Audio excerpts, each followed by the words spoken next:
Hey everyone, great to have you back. All right. In the previous video, we're looking at group validation, right? This video basically precedes the group validation part 1. So this is group validation part 2. So what we're going to do in this video is just get right into it to see how things are done, right? I have already have the project opened, and what we're looking at, I mentioned that in the last video that this is the part we'll then be focusing on. This part here that has a group validation. And if you've forgotten, I quickly mentioned that we're basically using this enum type to be able to navigate. So based on the enum type, we are enforcing to say, hey, we need this thing to be validated, right? If the enum is verb, we want this. If the enum is visa, we want this. And the enum is MasterCard, we want this. All right, cool. And likewise, we mentioned, right? We used an interface. This interface basically is what helps us to segment things into groups. All right, so and that is why you see we have groups. How did I know there's group here? You could always do a Control P or Command P and to show you what is available. But you understand the concept more of how these annotations are created in the next video when we're going to be looking at custom validation. All right, so let's quickly get into it. Okay, so we have these details already here, and we have this already opened up. Now, if I were to quickly work on this and then show you guys how it maps, we will not appreciate it. So let's quickly go. What we'll do first of all is quickly create our exception, our custom exception, so as to be able to format this properly, right? Both this and the previous ones we'll be looking at, right? I'm sure somebody's quite interested to see that. Once we've done so, then we'll be able to actually work on this and to make better sense. All right, with that being said, let me close this up.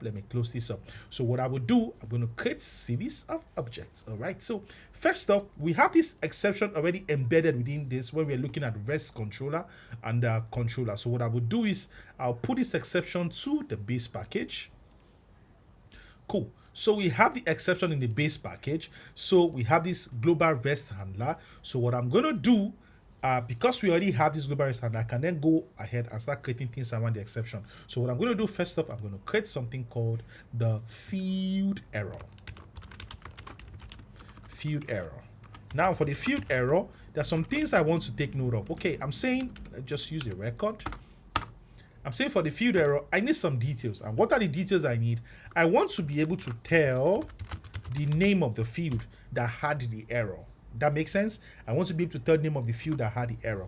The next thing is I want to be able to tell the message that the error is. I want to tell what the error basically is. Then I want to be able to tell the input, what was imputed. So if you don't pass anything, we expect to be null. If you're passing something, want to see the error, that input you're passing that is causing the error. So now that's the pretty cool part. So we've done that. The next thing we're going to do, we are going to create a field exception, right? I think I should just name it the validation, right? Field validation exception. Okay, so this field validation exception will make it extend runtime exception. Remember how exception hierarchy is in Spring or in Java, right? Base, we have the throwable, and the throwable basically, then we have the throwable, then we have the exception. Exception is above throwable.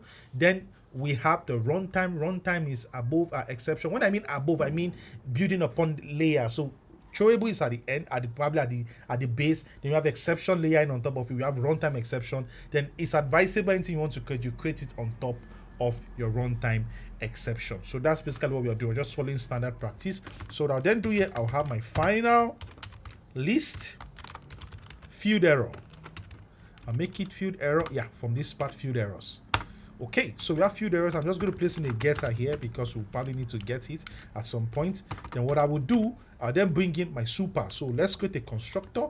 So I'll create this part. Yes, so this basically works for me. Then I'll just place in my super. I'll just say there is a field violation. I'll just say there's a field violation. Violation exception. Or there's a field violation. I'll just say a field violation exception occurred. I think that sounds better. A field violation or validation. A field validation exception occurred. All right, so we have that. Then I'm just going to instantiate my field here. So I'm just going to say this dot field errors equals to field errors. All right, so that we've been able to cover. So we've been able to cover this to show us what we need, right? What we are going to be imputing for you to be able to see. And this part also, we are going to be doing this. Now, you may wonder why we are using field here. Remember, we are using a list rather. Remember, you can have more than one exception. So we want to group everything together and show it to you as a list. And when it's coming to you as a list, the first item in a list will show you all these details. Second item will show you all these details. I believe that's pretty much. So that's what I'm trying to achieve here. All right. So next up, we've just been returning our response as it is. I think it's only great to start returning. We have more like a class that wraps around our response, either our good response in terms of success or our error. So that is what I'm going to create now. I'm going to call this app response. And this will have particular make it a data to have the not getter setter. That's the getter setter. Then require ask constructor, right? And I'm going to place in a no ask. I want it to have a no ask. I want to have an all ask, and the reason is because I want to add a builder. So this is necessary for you to have a builder, right? Remember, all these are coming from Lombok. Then I'll have a JSON include. Now, why do I have a JSON include non-null? It's saying if any field is null, don't include it in the response. And you see that when we're actually testing this out. All right. If I'm too fast, please reduce the video, reduce the tempo by reducing the speed so that you can follow through at your own pace. I really just want to cover everything, but I will ensure I explain everything in detail. So for this, I'm going to take in a T data, and the reason is generic so that we don't know what our response will be. So our response could be a string, could be an object, could be a field violation, error, whatever it is, this is going to basically cover. Then I'm just going to have a private T data, which will be in terms of our success response. Then we'll have a private. Now I'll be bringing my list of field errors. My list of field error, right? Field error, and I'll say field errors, right? So that works. Field errors. Okay, let's bring in our import Java util list. Okay. So we've been able to achieve this. Now we've added in the major ingredients we basically need. Now the next step is now to be able to actually say, okay, what if this exception occurs? How are we going to catch it if this exception occurs? Then to achieve that, we'll then basically then go into our global REST handler, all right, which is within our exception. So exception, global REST handler. So I'm just going to go in and just wire this in. So I'll say at exception handler, then I'll be saying if we have a field validation exception, if we have this field validation exception, I want you to catch it by returning what may return a response entity. Return a response entity that is wrapped around an app response, and my app response should just probably return a string or something, right? This is fine in itself. So response entity, right, basically gives you more details. I believe I've actually showed you guys in previous videos that response entity contains more detail. Let's check the controllers. I want to be sure I cover this. The response entity, let's check this. Did I cover the response entity? Yes, I covered the response entity. Remember, in the controllers, I showed you that response entity, you can wrap it around. It shows you things around cache control and what have you. So that's exactly what I'm just trying to follow here. So I'm just returning the response entity. I'm returning our app response, and I'll just say this should be validated on field validation exception. This could be named anything, right? But I'll just make it actually same as this, just to be descriptive. Then I'll then pass this in a field validation exception, then exception. All right. So that is pretty cool. Now, so how do we return it? Very cool. Now remember, we now have our app response that we want to return a string. Now we have a builder. So I'll say app response the builder.build. Now our builder is coming in, which is pretty fantastic. And I'll just say exception dots get field errors, right? I'll just say this is not dots field errors. I'll just say exceptions that get field errors. You see how everything works together now? I'm just going to return. I'm going to return new response entity, right? And I'm passing the app response, and I'm making a bad request because it's always a bad request for field validation exceptions, which is basically a 400 series, right? It basically comes in as a 400. All right. So now being able to cover if we have group validation. If this validation is true, we're going to catch everything, and that is cool. What about when an exception occurs when we are trying to validate on the controller side? Remember, that is on this bit, something like this that we just validated, and it gives us that weird looking long error. How do we catch it? You catch it from method argument not valid exception. That's quite a mouthful, but that is how you basically catch. So what I'll do, I'll just basically copy and paste. Remember, evils of copy and paste. Don't do this at home. Method argument not valid exception. I'll just place it here. So I've covered. I'll just say on method arguments valid exception. All right, so basically this now takes another turn. We don't basically have it will still come to be this, but I'm just going to remove this. Now, how do you get all the exceptions that occurred or all the errors that are thrown within this method argument not valid exception? Very easy. Just say exception dot get binding results dot get field errors, not error, but field errors. Once you get the field errors, then we'll stream through. Once you stream through, that gives us all the details that we'll go to. We'll actually map it, right? Now you'll see why we'll map it. So we'll map it. We'll just say for each exception, I'll just call it for each exception.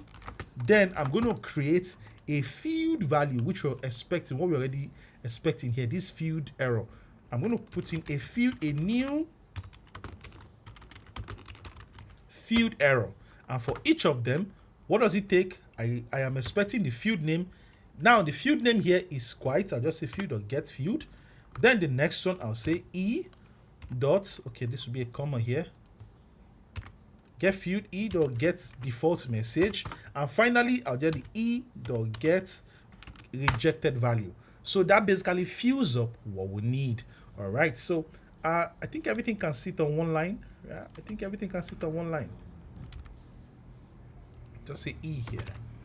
All right, everything sits on one line. So we have this, right? So we could remove this for lambda. So yeah, this basically works. So we have this, and okay, let's close this up. This will be closed up in this way. I think I'll just remove this, right? Yeah, and I'll make it to list. I make it to list, and I receive it in an argument or in a variable by using command.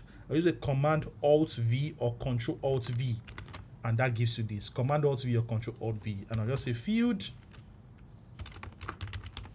errors, and I'll then pass it in here, and that basically solves what I'm looking for. I hope that has been quite interesting. So you can see we've been able to catch it in our field validation exception. I've been able to catch this in a method validation exception. As you can see, that basically works pretty cool. So now that we have this, let's go ahead and then finish up the implementation. All right, so now that we've done this, we'll then go to our controller. This is our controller. Now we've not been able to validate our group exception. I said you have to do it manually. So what I would do is I'll do everything in the controller, but that is not standard practice, guys. You're supposed to probably have a service, then create a util method to do what I'm about to do now. But so that you see everything as a whole in one single place, I'm going to do it in here. So what I will do, you first off have to create a group. So I'll create a class. I'll call it groups. And these groups will take in my interface. Remember, I have how many interfaces? I have Mastercard.class. I have Visa. I have the Visa. Okay, Vev, and I have Visa. So these are my groups, right? These are my groups. So how do we then validate it? Pretty easy. So what I'm going to do, I'm going to say validation. So this validation, there's something called validation in Hibernate validator that helps us to be able to validate at runtime, right? This is us manually validating. Then I'll say dot build default validator factory. That's what you need. Then I'll say dot get validator, gives me the validator. Then this validator then validates. Now, if you check the content of the validate, it basically receives an object that's the main object request you want to validate, and it takes in the group, which is what we are trying to do. I hope this pretty much makes sense now. So I'm taking this guy, place it in here, then I'm passing my groups, right? And I've done that. I'll then say Once I've done this, then I'll say validate it for me, and this validation I'll now say run through a parallel stream, because this in itself, if you look at it, it gives you a set of constraint violation. This constraint violation is saying, okay, it will contain the field name, the message, and the rejected value itself, right? In this part to contain it. So I'll just place it in, I'll just place a comment here. Just place a comment here. I'm trying to avoid, I want you guys to see this, so I'll just place a comment here. I'll say this contains the field, message, and rejected value. All right. So I think we've been able to do this. Then we'll then, since parallel stream, we'll then map it. So we're going to map it to say for each constraint, I'm sure you already know what I want to do. I'll just bring in my new field error, because that's what we're using. New field error. Right? New field error. And for my new field error, I'll then say constraints.get, what's the first thing? Field. Now the field is named something a bit different, which is the property path dot to string. Right? Then constraints dot get message, you guessed it, and the last one also is named a bit differently, which is for the rejected value. It's called constraint dot get invalid value. So that's this, then they'll say to list, get it to list, and then we'll be able to get our field error. So this is just, there's really nothing complex, it's just a bit of formatting. So from how does it go again? We want to validate this manually so that we'll be able to actually check our group validation. I go in and pick the validator factory. The validator factory contains the validator. We give to this validator, and then we can then go in and do this. Now, some people can wire this in manually. So validator can also be wired in. If I'm not wrong, I think if my brain serves me right, you can basically do a request ask constructor, and bring in private final validator. And this validator is coming from this Jakarta validator, right? And you could basically use this validator. This validator can just basically come in here also and replace everything up until this place. It still works. I hope that's clear. So I just wanted to show you two ways to be able to actually do this. You could just inject it in to say, okay, I don't want any static value or anything.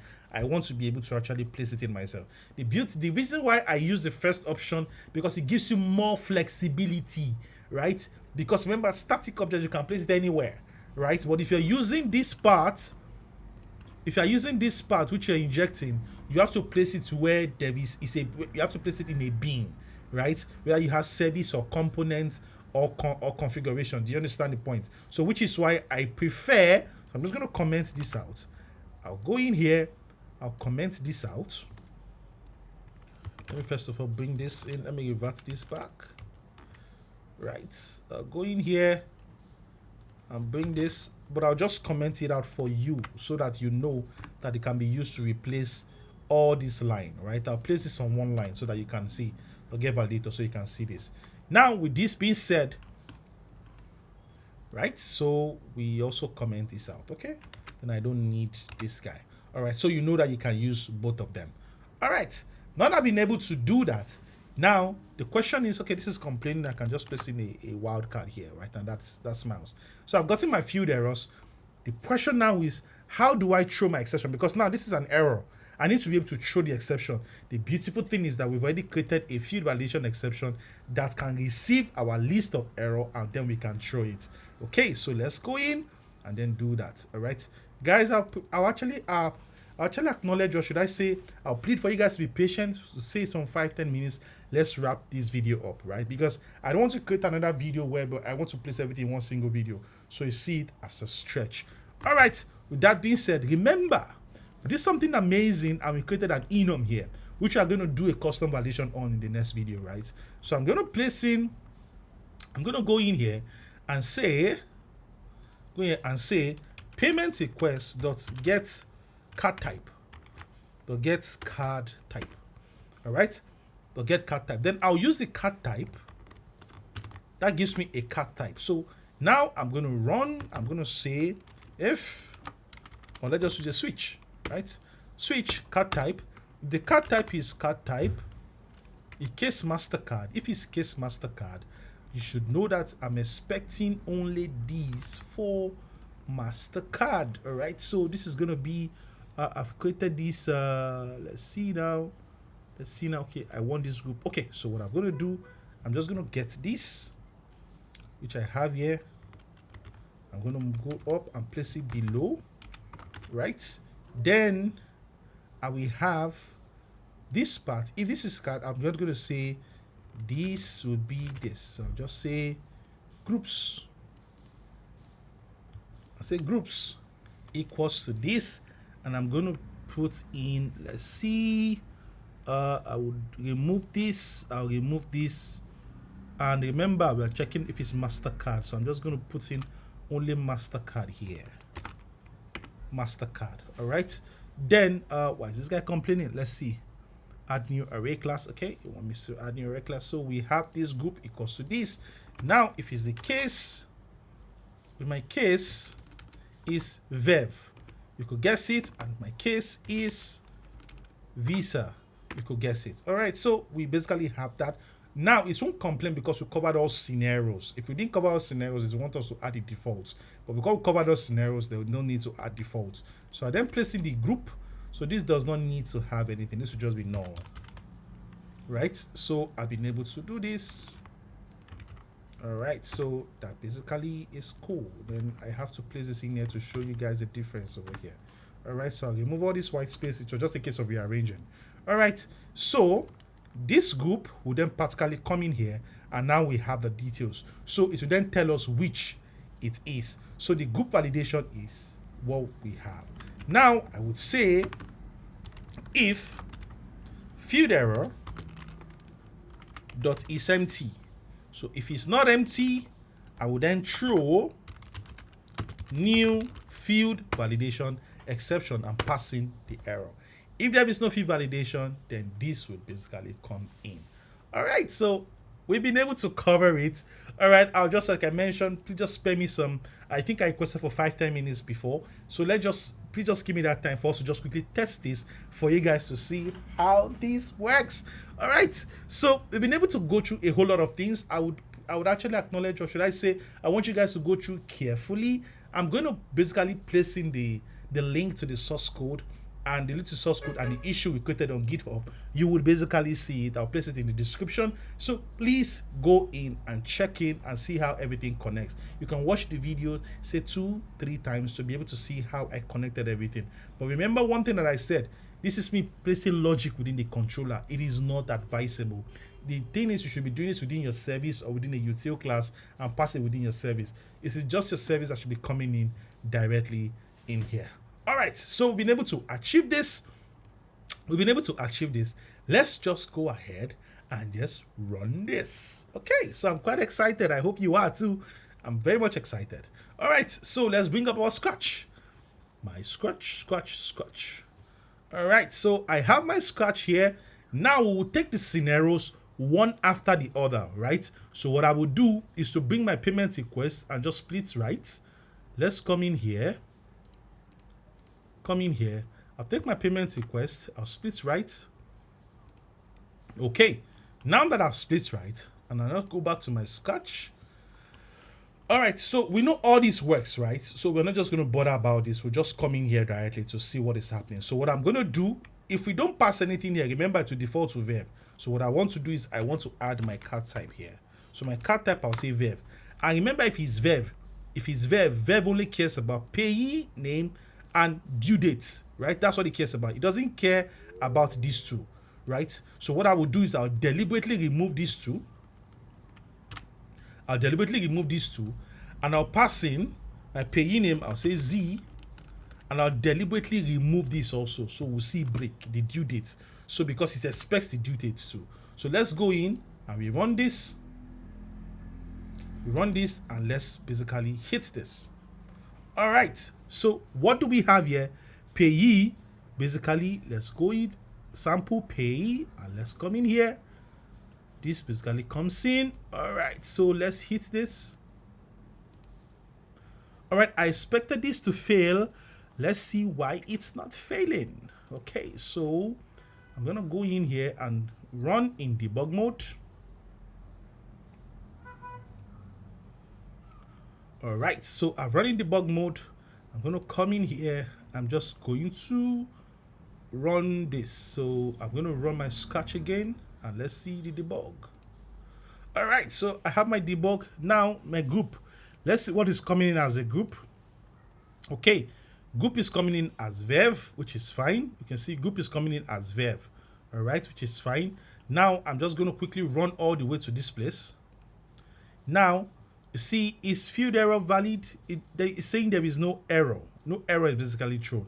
That is why it's actually going through. Now we need to check if that is true or not.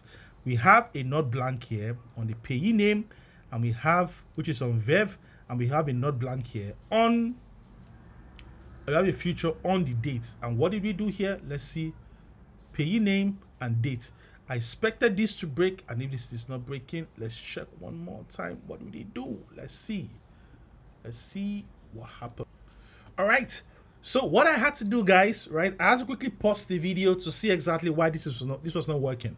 All right, so what I discovered that you can't use future without having not null, because the future only validates against a valid date to now tell you, okay, this date should be in the future and not in the past. That is what really happens here. So I needed to add at not null on a local date for it to work. So that was why we're not noticing the error. So right now I'll do the last thing I did. Remember, I moved local date. So if you go in and run it again, so I'll just go in and restart this. That's only addition, right? Then if we go in, remember I only added this part to be able to tell that this should not be null too, because it's required. So the problem with this is, if we place this at null, we need to, this will work, it will show it, but you see, we need to place it in the group also, that it is necessary for this guy, so that it brings it all together. Else, either it will be validating for this also. Remember, if you place this without group, it will be like a normal validation, because it will not consider your groups. So the group is what segments it. All right, so let's run this. All right, so I did post in local date, and then we do this, boom, can you see due date is required? And let's be sure where that error kick in. Did it kick in on the controller, or did it kick in at that point we actually made it we were expecting it to? So what I will do, I'll go to the controller. Here's my sample controller. Here's my sample controller. I'm placing this in here. I'm placing a breakpoint. Let's run, and then go to the Scratch, and then run this. You can see, if it was validated on the controller, it won't get in here. But because it got in here, it means it was actually from this part it got to this part. So let's see what happens here. Let's run this. You see, its field size is 1. Now let's see the field error. The field error is one containing due date is required. I hope this is pretty much cool now. And one other thing you would notice, if we go, you will now see that our error is properly formatted. I don't know if you noticed that. Let's do that again. So if you check this out, if we run this again, right, let's run this again. I'll just release it. Let's go in. Let's check the last one. You see, this is not the last one. I want to run it from here, so I remove the breakpoints. I think the breakpoint does not work with, so I remove the breakpoints here. Right, I'll just run from here directly. All right, so you see it has created this, and if we check, not this one, due date. Okay, yeah, this is where we have it. Due date is required, not this one. It's not registering because it didn't come back. It's just coming in here as due date is required. So let's test for the other guy too. So what I'm going to do, right, I'm going to change my Scratch, and I'll pass in MasterCard. And as you well have known, even though you have payee name, it will not validate payee name. So I'm going to deliberately pass in payee name. I will not pass in local date, right, and just run this as it is. So let's run this as it is. What can you see? Payee age is required. Now, where's the payee age coming from? You can see payee age is what we actually mapped to MasterCard. I hope that works. So it doesn't care about requester name. You see, even though I didn't add requester name, it didn't care about requester name. It didn't care about any of this. It just basically cared about the payee age, because that is what it's looking for. Remember, if you remove any field here, or you break anything here, it is a controller B that will basically validate it. But for the payee name, due date, requester, and payee age, you are basically using this custom validation to validate it. And I think you also want to be interested to see what happened in a global exception handler. So I'm going to place it in here. I'll place it in here so that you see the final thing that is being returned. So I'll just go in and just run this again. So you see what caught it is the feed violation exception, which is what we expected. If it is the number one, it will come in through here, and I'll show you in one bit so that we'll end this video. And when we do this, when you actually come in here, what do you notice? See this? What do you notice? See the response? It's coming in as payee age is acquired. So that's what practically happened. I hope that's clear. So one more thing we're gonna do, let's break this. Let's deliberately pass this as empty. Let's pass this as empty and let's see what happens. Can you see? It didn't come in here. It came into a method argument not valid exception. And what will come in at the end of the day, what will go in at the end of the day, if you check it, let's check. We'll see what's going to come in is what? You could guess it. Merchant name is required. And the input is what? Empty. We didn't pass any input. So this is pretty cool because it gives us the field name, the merchant name, and the input. I hope this has been so interesting for you guys. The way I found it very satisfying. All right. So go around, play around with it. Test if Visa is working. Test if Verve is working. Test if MasterCard is working. And your validator has basically catch all the errors as required. All right, with that is being said, I'm going to check this into GitHub with the issue. Just check the description and you find it there. That being said, I'll see you guys in the next video.